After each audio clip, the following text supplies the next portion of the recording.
Don't judge a book by its cover. In fact, we all do judge books by their covers. The phrase itself comes from a book written by George Eliot in 1860 called Mill on the Floss. And then another very popular book helped the phrase catch on, written in 1946, called Murder in the Glass Room by Lester Fuller and Edwin Rolfe. Today we're going to talk about book covers. As a writer, I might not care very much about the cover of my book, but in fact, it's the book cover that sells what I've written.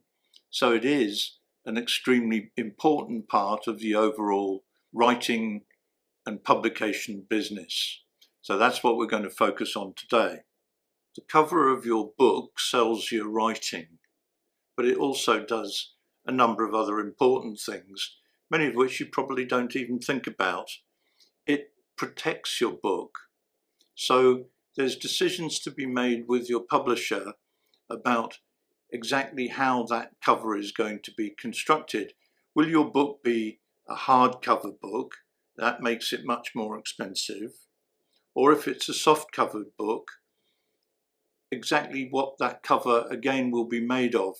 My book is a simple card cover with a polyurethane coating, which makes it fairly resilient and certainly in the heat here protects it.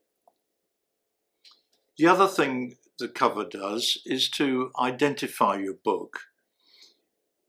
The point is people have to recognize your writing, and they'll do that by the cover, what's on the outside of your book, not necessarily what's on the inside.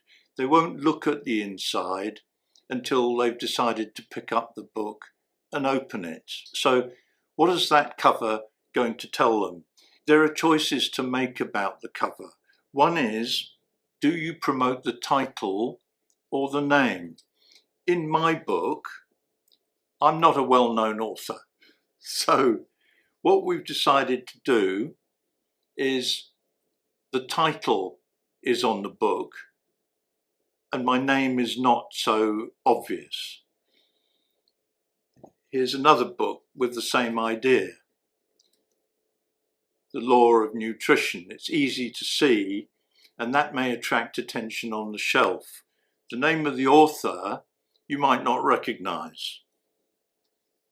However, the other kind of choice is where the author is very well known, and in this case, science fiction book by Ian M. Banks. He's a really well-known science fiction writer, and so the book on the shelf has his name, and people don't really care about what the title is because they're going to buy the author and not the name of the book. The important decisions to make with your publisher as you go forwards. I've just been talking about the printing that's on the spine of the book. The spine is here. It's arguably the most important part of the cover because it's the spine that people see on the bookshelf in the bookstore. The spine itself has got to be clear enough to make the person say, hey, that's an interesting book. I'll pull that out and take a look at it and maybe open it and read some of the text. But reading the text is what comes last. It's the spine that your cover designer has got to focus on, probably more than anything else, and more than probably the actual front cover of the book, which is not the first thing, generally speaking, that's seen on the bookshelf. Let's look at the overall structure of the cover. My book has got one kind of picture on the front. The spine that we've just talked about is different. And then there's a completely different picture, different colour on the back.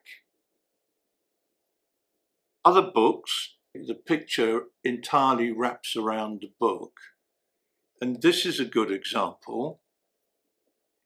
This is a Thai book. And what they've got here is a really beautiful picture that wraps right around the book.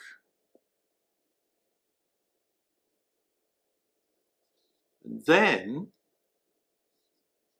they have the same picture inside as a fold out. So you could cut that out and put it on the wall or whatever.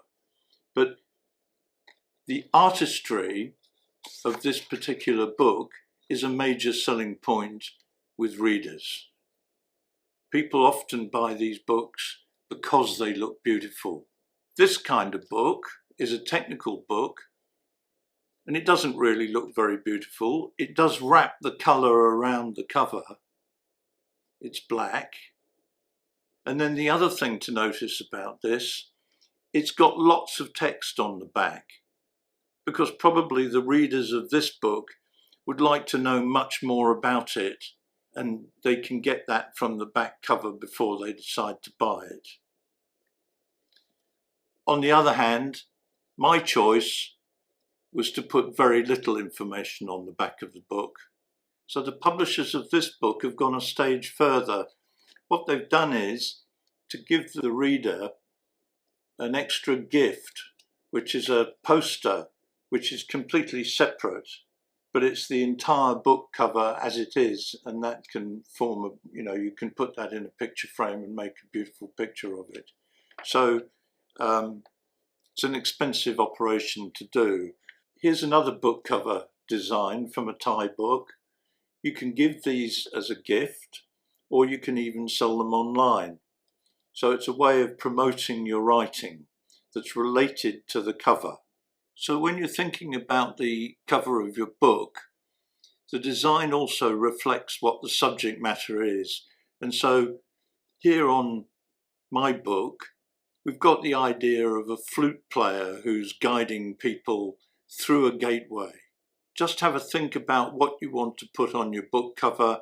Is it going to be about the subject that you're writing about, or is it going to be simply a really beautiful picture that people want to have the picture itself as well as the book?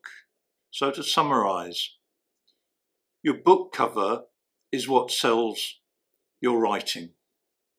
It's key to the marketing effort. It has some practical uses like identifying the title of the book, identifying your name as the writer, as the author.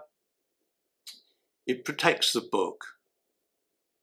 But much more than that, the image on the cover can reflect the contents of the book and transmit that message to the likely buyer. It gets people's attention.